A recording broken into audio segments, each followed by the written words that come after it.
네, 4월의 첫 주입니다. 저희 한 주간의 투자 전략 함께 정리해보는 시간인데요. 위클리 투자 핫이슈 시간이고요. 주식캐스터 연희님 함께합니다. 연희님 어서 오세요. 안녕하세요.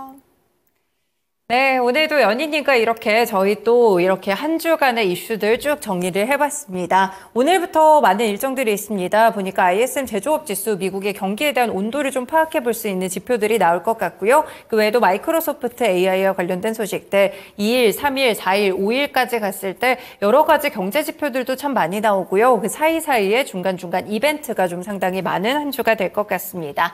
먼저 첫 번째로 저희가 체크해 볼 것은요. 이번 주, 그러니까 오늘 있을 일이죠. 마이크로소프트 AI의 이 코파일럿 포 시큐리티가 출시됐다는 소식인데 AI와 관련돼서 어떤 모멘텀이 있을지 이 소식은 어떤 소식일까요? 네, 이제 코파일럿 포 시큐리티 뒤에 시큐리티가 붙어 있는 만큼 이제 보안 솔루션이라고 생각하시면 될 것 같은데요. 네. 이제 AI에 대한 분야가 보안 분야로까지 이어지고 있는 모습입니다. 이 코파일럿 포 시큐리티 요거를 이용하게 되면 기업들이 이제 주로 사용을 하게 될 건데요. 네. 이제 기업의 보안 담당자들이 있잖아요. 이 보안 네. 담당자들이 요 AI 솔루션을 확인을 해가지고 훨씬 더 유용하게 활용을 해볼 수가 있습니다. 어찌됐건 디지털 사회에서는 해킹이라던가 이런 거 굉장히 중요한 또 이슈잖아요. 그쵸. 이걸 어떻게 사용하냐면 우리가 그냥 일반 챗 GPT처럼 프롬프터 입력하는 것과 비슷하게 사용을 하시면 될 것 같은데 회사 내부에서 이제 보안 담당자들이 요 AI 솔루션을 가지고 우리 회사에 어떤 위험이 있는지 해킹과 관련한 어떤 위험이 있는지 알려줘. 아니면은 우리 회사 시스템에 해킹을 시도한 사례가 있는지 알려줘. 우리 회사의 보안 시스템에 대한 취약점이 무엇인지 알려줘. 이렇게 프롬프트로 질문을 하게 되면 네. 이 코파일럿 표 시큐리티 이 친구가 이제 알려준다라는 거거든요. 어쨌든 이런 것들을 활용을 하게 되면 보안과 관련한 여러 가지 위험 사항을 미리 파악하고 대응할 수 있기 때문에 보안을 좀 강화시킬 수 있다. 이런 장점이 있고 더 담당자들의 업무 효율성까지 높아지게 될 예정입니다. 사실 아직 보안 분야에서는 이 보안 AI를 선점한 기업은 없거든요. 네. 지금 이 MS를 시작으로 마이크로소프트를 시작으로 다른 기업들도 앞으로 이와 관련한 이제 보안 AI를 출시하지 않을까 싶습니다. 네, 이렇게 AI가 좀 발전을 하게 되면서 결국에는 보안에 대한 중요성까지 상당히 좀 커지는 것으로 보입니다. 지난주에도 보안 관련 종목들이 한 차례 좀 들썩인 바가 있었는데 마이크로소프트 측에서 보안 솔루션과 관련돼서도 선두를 잡아가고 있다는 점 함께 체크를 해봤고요. 네, 다음 일정 넘어가 볼게요. 내일 사실 이 미국에서도 중요한 지표 중 하나가 전기차에 대해서 어느 정도 이 컨센이나 투심을 좀 자극할 만한 테슬라의 1분기 차량 인도량 데이터가 또 발표가 됩니다. 상당히 중요할 것 같은데 지금 뭐 중국에서도 그렇고 판매량이 맞아요. 그렇게 좋지는 않다고 들려오더라고요. 맞아요. 이제 뉴욕 증시가 올해 굉장히 상승 랠리를 보여줬지만 테슬라는 올해 거의 뭐 주가가 한 30% 정도 빠지면서 시총에서도 계속 뒤로 밀리고 있는 상황인데요. 다들 아시는 것처럼 지금 테슬라가 주가가 계속 빠지고 있는 이유는 전기차 시장 자체가 굉장히 어렵기 때문입니다. 지금 전기차보다는 뭐 하이브리드 차 이런 차들이 대안으로 떠오르면서 전기차에 대한 수요가 둔화되고 있고요.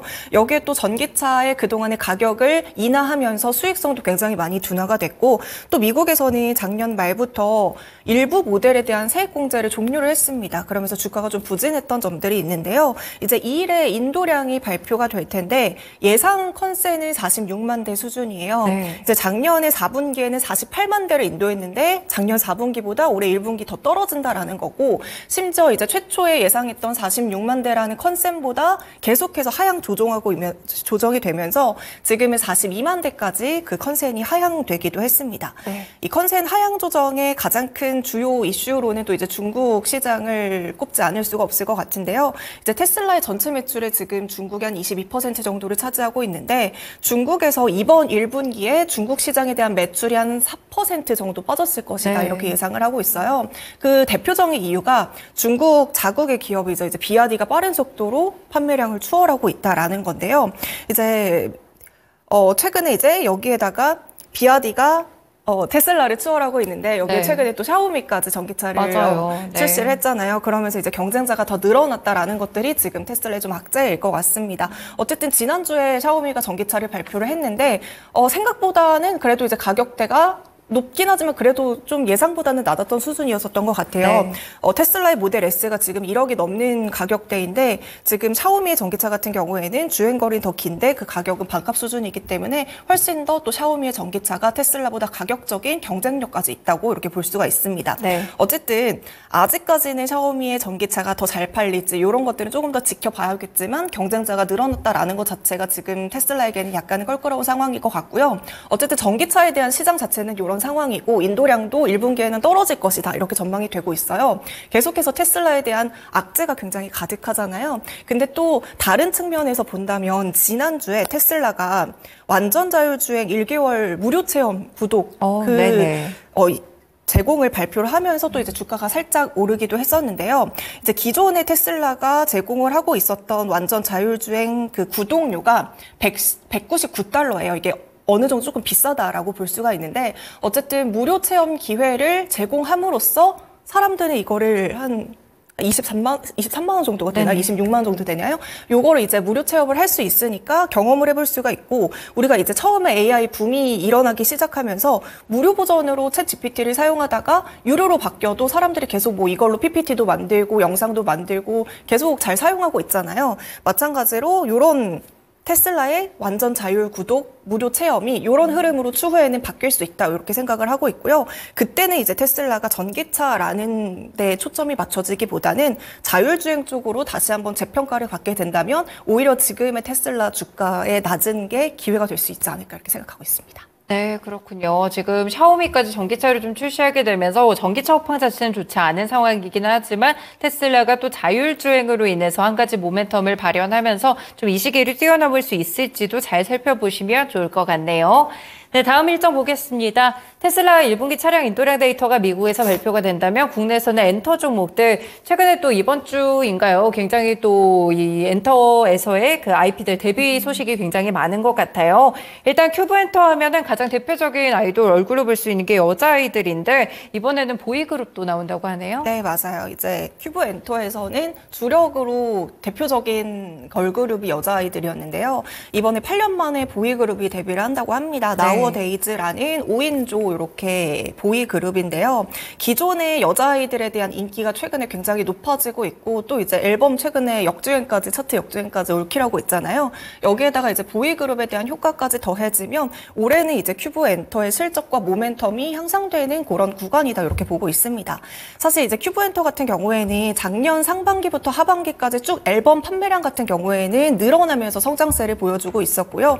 또 여자아이들 같은 경우에도 계속해서 글로벌 팬덤도 확대가 되고 있었기 때문에 증권가에서도 작년에 이제 큐브 엔터를 2024년에 좀 주목해볼 엔터사다 이렇게 꼽기도 했습니다. 네. 하지만 이제 주가를 좀 살펴보면 주가는 생각보다 그렇게 잘 가지는 않았었거든요. 올해 지금 큐브 엔터의 주가는 한 15% 정도 빠졌고요. 이런 상황에서 그럼 이제 보이그룹까지 데뷔를 하게 된다면 앞으로의 또 이제 모멘텀에 이제 활력이 될 수 있을까 이렇게 생각을 해볼 수가 있을 것 같아요. 네. 일단은 이제 큐브 엔터의 모멘텀을 크게 세 가지로 나눠볼 수가 있을 것 같은데요. 첫 번째로는 여자아이들의 컴백 횟수가 연 2회로 예정이 되어 있습니다. 그러면서 앨범 판매는 한 300만 장을 기대하고 있고요. 두 번째로는 지금 오늘 일정과 마찬가지로 내일 이제 보이그룹이 데뷔를 하게 되는데요. 네. 지금 큐브 엔터에 앞서도 말씀드렸다시피 주력이 되는 그룹은 여자아이들이었어요. 인기는 계속 높아지고 있지만 이게 단일 IP라는 리스크가 있었거든요. 그렇죠. 근데 보이그룹이 데뷔하면서 이런 단일 IP에 대한 리스크는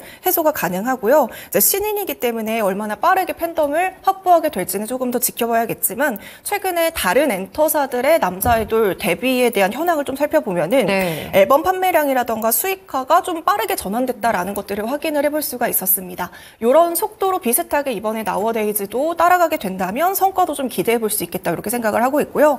마지막으로의 기회는 이제 큐브 엔터가 화장품 사업도 같이 하고 있어요. 네. 근데 우리가 굉장히 또 잘 알고 있는 화장품 사업이거든요. 한 화장품 사업의 매출은 40% 정도가 되는데 이제 여성분들은 아마 많이 알고 계실 거예요. 그 리들샷의 기업 VT라는 기업을 모회사로 가지고 있거든요. 그래서 이제 큐브엔터가 VT 화장품을 수입을 해가지고 일본의 도매 업체에다가 유통을 하면서 지금 돈을 벌고 있는 상황이거든요.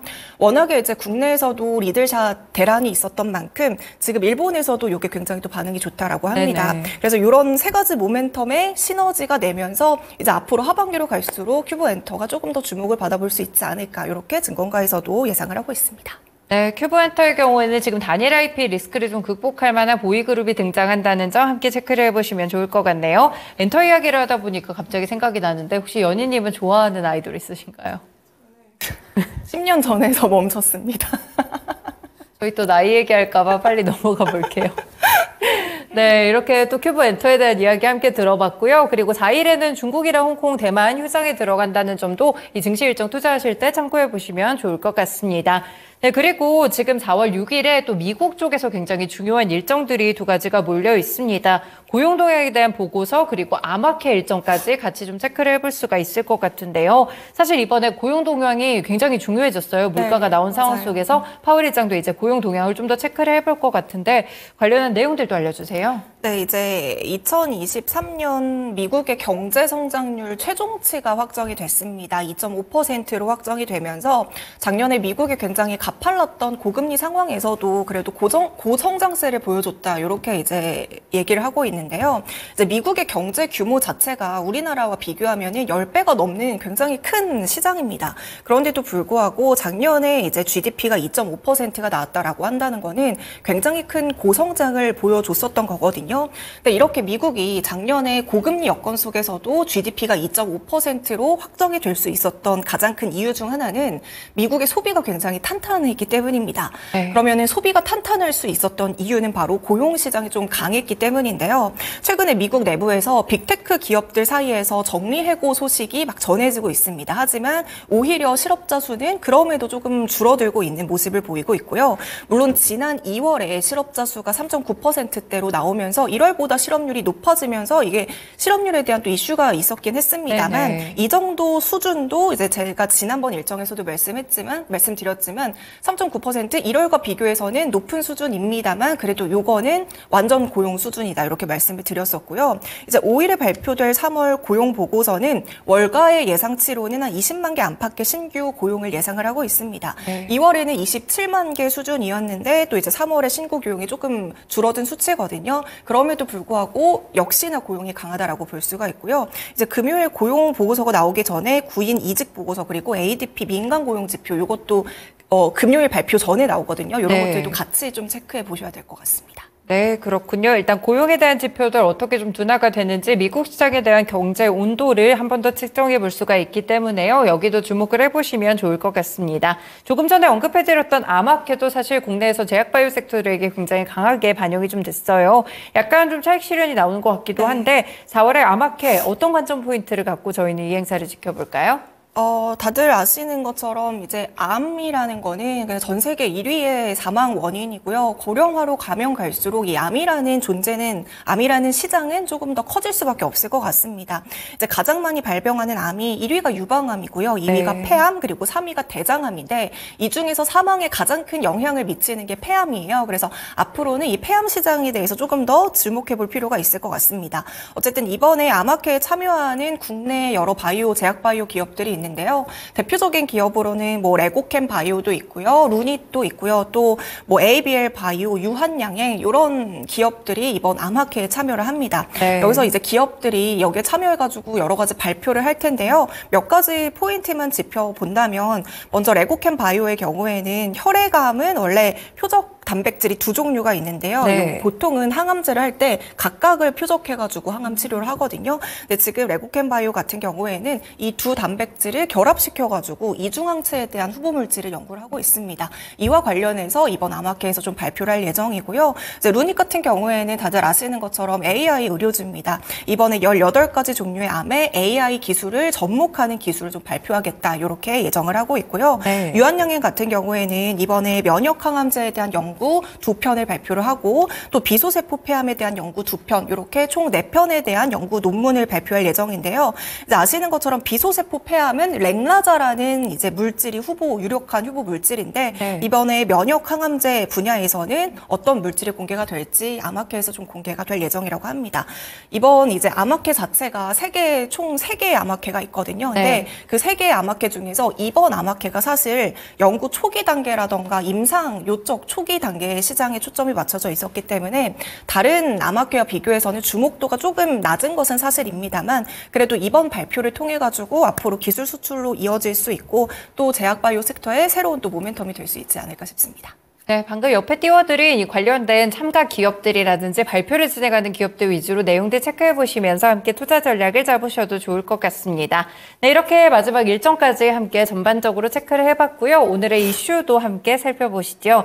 바로 이제 닥터코퍼라고 하면 구리 가격이 가장 먼저 떠오르실 것 같은데요. 사실상 구리를 보면 경기의 선행지표다라는 이야기를 많이 하는 것 같습니다. 구리 가격이 좀 오르면서 국내에서도 관련 종목들이 좀 같이 움직여줬었는데 구리가 오른 이유에 대해서 오늘 저희 같이 알아볼게요. 네, 이제 구리가 한 2, 3년 전인가 그때 굉장히 가격이 크게 올랐다가 네네. 이제 좀 안정화됐었는데요. 그러다가 이제 작년 5월부터 2월까지 조금씩 오르기 시작했습니다. 작년 5월부터 올해 2월까지 이제 구리는 톤당 한 8,000달러에서 8,500달러에서 계속 등락을 보이고 있다가 최근 3월 중순에 들어서는 가장 크게 올랐던 게 9,164달러까지 올랐습니다. 네. 근데 방금 말씀해 주신 것처럼 구리는 닥터코퍼잖아요. 경기를 진단하는, 예측하는 데 좀 많이 활용이 되고 있는데 지금 구리 가격이 이렇게 많이 상승을 했어요. 그러면 지금 구리 가격이 상승했으니까 이제 경기가 회복세를 보이나 이렇게 생각을 하실 텐데요. 네. 최근에 이렇게 구리 가격이 상승한 이유를 좀 살펴보도록 하겠습니다. 일단 첫 번째로는 구리에 대한 공급 자체가 줄었다라는 데 이제 가격 상승의 이유가 있었는데요. 작년부터 이제 남미 주요 생산국의 광산들이 좀 폐쇄가 됐고요. 또 여러 광산의 생산성이 좀 하락하면서 공급 차질이 발생을 했습니다. 그래서 올해는 전체적으로 구리가 한 3% 정도 줄어들 것으로 예상을 하고 있고요. 여기에 중국의 구리 재련 업체들도 최근에 가동을 계속해서 축소를 하고 있는데요. 이 재련을 하기 위해서는 수수료를 줘야 되는데 이 수수료 자체가 80% 수준까지 떨어졌기 때문에 그렇게 효율성이 안 난다라는 거예요. 그래서 중국에서는 이런 가동 자체도 좀 줄였기 때문에 공급 자체가 줄어들어서 구리 가격 상승에 좀 영향을 줬고요. 여기에 이제 수요 자체도 같이 늘어나고 있습니다. 지금 구리 가격 같은 경우에는 제조업 PMI랑 같이 이제 성행을 하고 있는데 글로벌 제조업 PMI가 2023년 12월에는 49에서 2월에는 50.3까지 이제는 50 이상으로 올라오면서 확장 국면에 진입을 했습니다. 네. 이렇게 수요가 늘어나고 있다라는 게 또 이제 구리 상승에 영향을 줬고요. 또 가장 큰 이유로는 최근에 이제 AI 붐이 일어나기 시작하면서 그렇죠. 이 AI가 또 구리 가격의 가치 상승을 반영을 하고 있습니다. 다들 아시는 것처럼 AI 사용량이 늘어나게 되면 자동으로 전력 사용량도 같이 늘어나게 되는데 최근 전력기기 업체들의 주가 굉장히 많이 상승을 네네. 했었잖아요. 근데 전력의 제조 원가의 한 80% 이상을 차지하고 있는 게 바로 이제 구리입니다. 전선을 만드는 원재료가 구리라고 보시면 될 것 같은데요. 이 AI 시장이 커지면서 데이터 센터를 구축하려는 움직임들이 굉장히 빠르게 일어나고 있다 보니까 구리에 대한 수요는 계속 늘어나고 있고 앞으로도 계속 이어질 전망입니다. 최근에 이제 JP모건에서도 앞으로 구리 공급에 대한 부족 문제가 더 심하게 대두될 것이다. 이렇게 약간 우려를 하고 있는데요. 네. 2030년까지 AI로 인한 구리 수요가 총 260만 톤 추가적으로 발생을 하게 되고 그래서 누적으로 구리가 공급 부족량을 좀 계산해 보니까 400만 톤 이상이 될 수 있겠다. 이렇게 우려를 하고 있는 상황입니다. 그리고 이제 다들 또 이제 예전에도 한번 했었던 거지만 AI 시장뿐만이 아니라 지금 미국에서는 전력 인프라 노후된 거를 다 이제 교체하고 있는 상황이잖아요. 그렇죠. 네. 이런 상황에서도 앞으로 구리 수요는 계속해서 지속될 예정이고요. 그렇게 되면 지금 구리가 최고점이 올랐었던 게 아까 전에 9,136달러라고 말씀을 드렸죠. 그럼 앞으로는 구리의 톤당 가격이 1만 달러도 돌파할 수 있을 것이다. 이렇게 이런 가능성까지 예측이 되고 있는 상황이고요. 네. 최근에 이제 전력기기 업체들 주가 굉장히 많이 올랐는데 이제 국내에서는 구리 관련주 대표적인 게 풍산이라는 네. 기업이고요. 풍산의 경우에는 올해 한 28% 정도 상승을 했고 또 LS도 구리 관련주인데 LS의 경우에도 한 21%가량 상승을 했습니다. 그리고 또 미 증시에 상장된 구리 관련주들도 여러 종목들이 있기 때문에 전력기기 업체들 뭐 AI 관련주뿐만이 아니라 이렇게 구리 관련주도 같이 주목을 해보면 좋지 않을까 싶습니다. 네, 구리가 공급이 줄고 수요까지 같이 늘어나고 AI 붐까지 타게 되면서 앞으로 좀 공급 부족이 일어나지 않을까 이런 우려감이 나오는 상황입니다. 그대로 가격에 좀 반영이 되고 있으니까요. 구리와 관련된 흐름들도 같이 플로우 계속 따라가 보시면 좋을 것 같네요. 네, 오늘 말씀은 여기까지 듣도록 하겠습니다. 연희님 오늘 말씀 고맙습니다. 네, 이렇게 오늘은 위클리 투자 핫이슈 시간에서 한 주간의 이슈와 또 관련된 일정들 정리해봤습니다. 주식캐스터 연희님과 함께했습니다. 지금까지 다양한 투자 판단에 도움이 되는 말씀들 함께 전해드렸고요. 특정 종목의 상승 하락을 보장하지는 않습니다. 시장의 중심 마치겠습니다. 오늘 오후장도 투자 잘하시길 바라겠습니다. 고맙습니다.